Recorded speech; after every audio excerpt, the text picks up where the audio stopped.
This next section, as we start in verse 21, Samuel given to the Lord is the title of this section in my Bible. So I'll read verses 21 through 28. The man Elkanah and all his house went up to offer to the Lord the yearly sacrifice and to pay his vow. But Hannah did not go up, for she said to her husband, "As soon as the child is weaned, I will bring him, so that he may appear in the presence of the Lord and dwell there forever." Elkanah her husband said to her, "Do what seems best to you.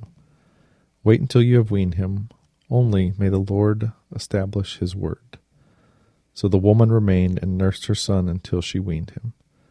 And when she had weaned him, she took him up with her, along with a 3-year-old bull, an ephah of flour, and a skin of wine, and she brought him to the house of the Lord at Shiloh.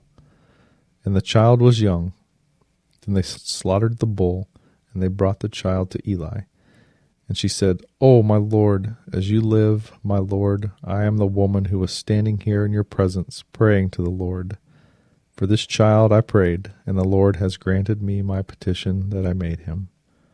Therefore I have lent him to the Lord. As long as he lives, he is lent to the Lord." And he worshipped the Lord there. What a powerful witness, huh? Trust, obedience.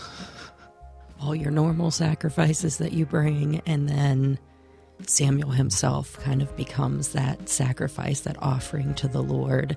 It makes me think of Romans 12:11 about being that living sacrifice.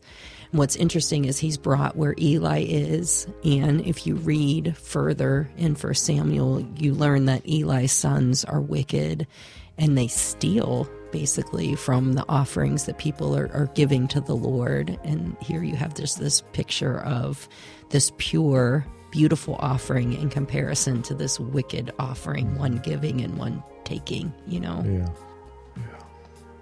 Yeah, I think the thought that goes through my mind is that Hannah was just faithful from day one till the point she sacrificed her son. Not sacrificed, but she gave her son. Yeah. Gave her son as she promised. She just carried it through. Mm-hmm. Yeah. Just a faithful, faithful woman. As parents, both of you and myself, and you a recent grandpa again for the second time, Kirk. Congratulations, by the way. Thank you. Yeah, Kirk just got back from being with his daughter and son-in-law, having her second child. Yep.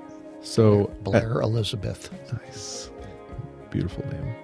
So as parents, isn't it probably one of the most, at least for me, one of the most difficult things is to just trust your child into the Lord's hands, and that whatever they're going through, or just saying, "Here they are, God. I don't understand what's happening and why in this season of their life, but I trust you because I know you love them more than I do." Yeah. We tend to try to do it ourselves. Mm-hmm. You just caused a parallel in my mind I hadn't considered before.